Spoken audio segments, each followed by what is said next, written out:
We have brand new information on the Alex Bregman contract as he is now a Boston Red Sox. I'm here to break down all of the new information that we have on the contract as well as the entire Alex Bregman situation in Boston on this episode of Red Sox Digest. But first, as you guys know, if you're not already subscribed and you're a part of this 86.5% who are currently watching this video, not currently subscribed to the channel, scroll down, click the subscribe button. We do appreciate it.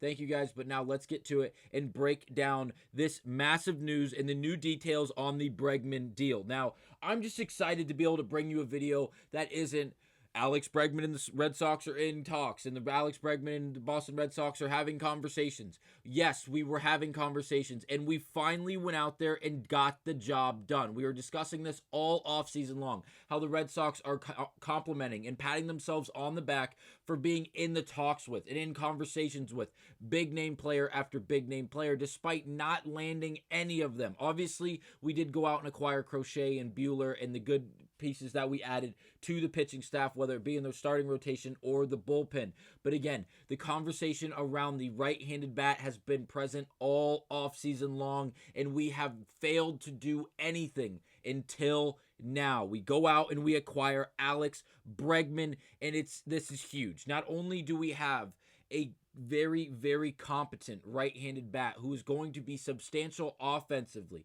but also the versatility defensively is going to be substantial. His ability to not only play second base, but as well as possibly going back to his home position at third base and allowing Rafael Devers to move to DH and taking some of the pressure off of him defensively, as we know he is not the best defender in the MLB, especially at the hot corner of third base.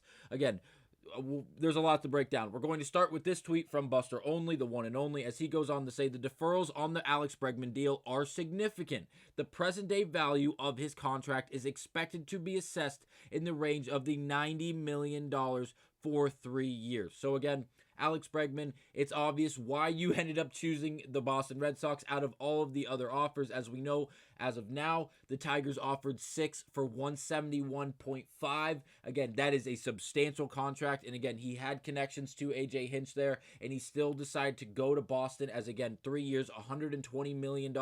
The shortest contract in the sense of total length presented by Boston out of all of the teams considered. But again, the highest AAV, and it seems like what got Alex Bregman really swayed to Boston. And again, I don't think it's just that, as we mentioned in the last episode of Red Sox Digest. If you look at this roster, again, shout out to Fangraphs, as they already do have Alex Bregman in the lineup listed at second base. We do not have his jersey number yet. Again, we will find out that soon. But again, Bregman on this team makes it substantially better. But if you look around, Duran's a young piece. Devers is not very old. Casas, Brayu, Wong, Rafaela, these guys, there is a lot of young pieces surrounding this lineup, as well as not even mentioning the farm system that is ranked number 1 in the entire MLB. Now, to stem off of that, now we go to the MLB Network, really citing that we're going to do, and John Morrissey, who was on there this morning at 9:30 a.m. is when they posted this. The Red Sox will have 2 major questions in Fort Myers in the coming days. A quote from John Morrissey on MLB Network. And he goes on to discuss Alex Bregman's reported contract with Boston and what the deal could mean for the club's talented prospects, alluding to, obviously, Kristan Campbell, one of the best prospects in the entire MLB, specifically, obviously, with this Red Sox organization. He's a top prospect just behind Roman Anthony and players like Marcelo Mayer. Again, Campbell seems like the number 1 guy that is going to be called up this season, at least at the quickest date, if you will, because of how great he has really progressed over the last calendar year, how not only the offense has really come along substantially, but also having the defensive capabilities at second base, as well as being a right-handed bat. This was someone that we anticipated getting the call up if we did not sign someone like Alex Bregman, who had the versatility to play third as well as second base. Now, we know we had David Hamilton as well as Vaughn Grisham, who were competing for the second base position going into this season, going into spring training, and now I believe that all has been altered due to signing Alex Bregman, which is not a bad thing.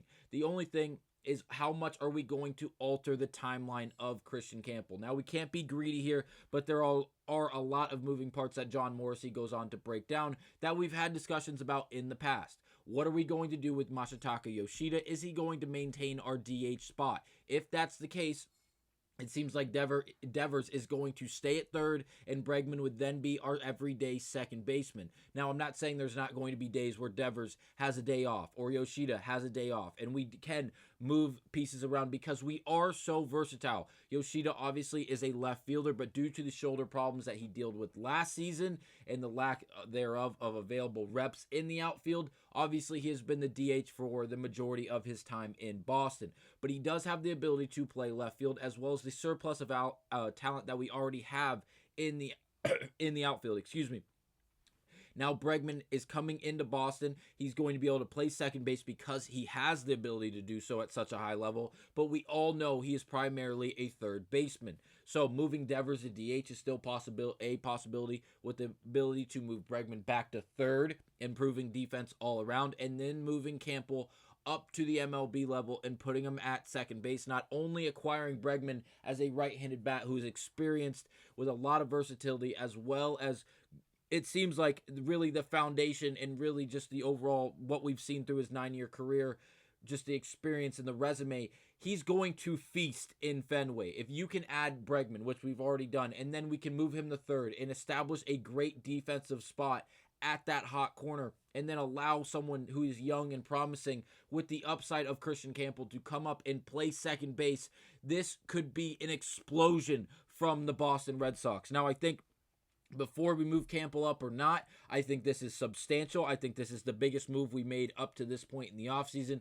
because if we miss out on Bregman and he walks to the Cubs, if he walks to Toronto, if he walks to the Tigers, the Houston Astros, whatever it may have been, we would have been the biggest loser in that situation. Not only because we missed out on Bregman, but because Bregman was our last chance. We went the entire offseason in conversations, in discussions with, connected to, but never closing the deal, and we finally did it. And again, Bregman, we've broken this down the last 3 episodes of Red Sox Digest. Check out the OPS, an average of a 1,200 OPS in his 9-year career playing against the Boston Red Sox in Fenway specifically. He is going to find a home in Boston where he is more than comfortable, and I cannot wait to see it. A Jurassic pull hitter who's going to feast hitting off that monster, where he's going to be able to hit doubles all day long off that green monster, off the Fenway wall, and I can't wait to watch it all play out.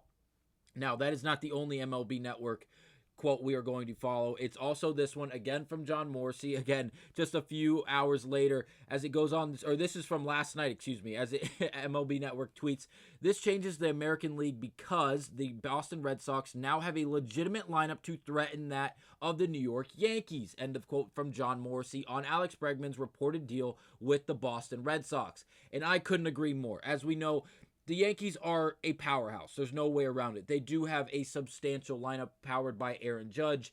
Obviously, as again, the dude hits 50-plus home runs, it feels like every year. He doesn't even swing the bat and the ball goes 800 feet.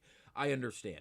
But again, they are lacking in some areas, particularly in the infield. They do have key pieces, but again, are they going to be able to carry 162? Now, with the roster the Red Sox currently have, there's young pieces spread out all over the place with the ability to call up prospects and have more depth and more versatility. I think we are just very, very well built, not only in the sense of look at all the talent we have, but we have versatility. We have so much just ability. Obviously, Duran, Casas, Bregman, all these guys have so much abilities in themselves. But again, Duran is a young piece who can play really anywhere in the outfield. He'll play the majority of center field, we understand. Rafaela is a 5-tool player who can play in the infield as well as anywhere in the outfield. He has decent speed to cover ground. Abreu is another great young piece who can play anywhere in the outfield. Again, great speed, great range, a good arm. He's going to be able to carry the load anywhere you put him in the outfield. Again,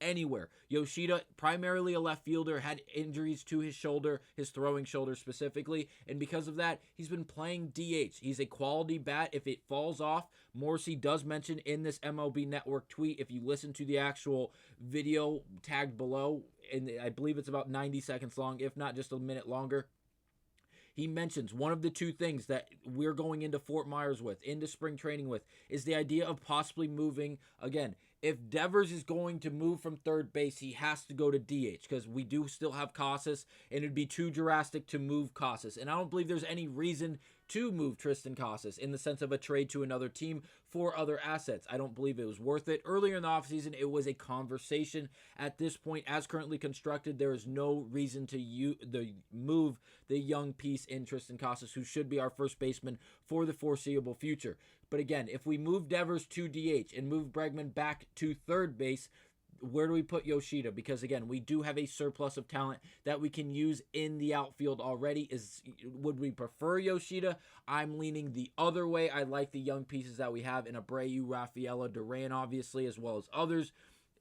What do we do with Yoshida? If we can package him and get rid of his heavy contract and move Devers back to DH, or to DH, I should say, and allow Bregman to move back to his original position at third base, I think this is one of the best rosters in all of baseball. I know no one's competing with the Dodgers in that sense, but again, when we step on the diamond and when things start actually going on and we're playing baseball games and we're in the thick of it, do not sleep on this Red Sox team, as Breslow has cooked. And I know we were killing him all offseason long because the lack thereof moves. And we're talking to this guy, we're talking to that guy.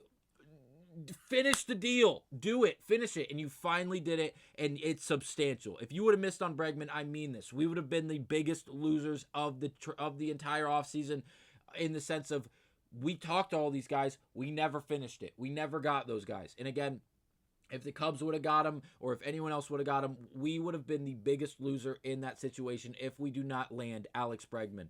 Again, and I mentioned this at the very end of the last video discussing the Bregman contract and the Bregman situation. We got our aura back. Like there is something going on with the Red Sox. Like this is what we needed. This is exactly what we needed. John Henry's wife posted this.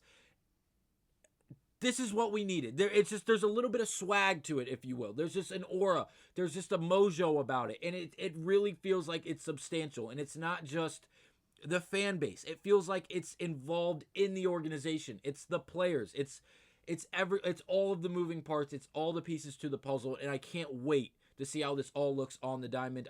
I'm just itching for baseball at this point. Thank you guys for watching. I'll see you guys on the next one. I'm so excited. I'm so happy we got Alex Bregman. I'll see you guys on the next episode of Red Sox Digest. Thank you guys for watching.